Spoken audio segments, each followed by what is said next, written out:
Housefull কোনো ticket নাই, ব্ল্যাকের 10 টাকার টিকিট 20 টাকা দিয়ে কিনে নিয়ে কোন রকম ভিতরে বসলাম। হঠাৎ দেখি পাশে চেয়ারে সেই মেয়েটি আমার পাশেই বসেছে। বলে নাকি আর কম্পিউটার রয়েছে, আরে টিকাটলের মোড়ে একটা হল রয়েছে। বলে নাকি আর কম্পিউটার রয়েছে।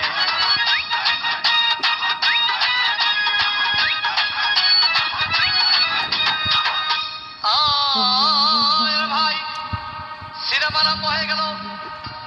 রাজ্জাক সাবানা যখন প্রেমে হাবুডুবু খাচ্ছিল তখন আমার বুকের ভিতর ধূপধাপ শুরু হয়ে গেল। আমি যদি প্রেম করতে পারতাম তখন দেখি পাশের সিটে বসা সেই মেয়েটি আমাকে সিমটি মেরেছে।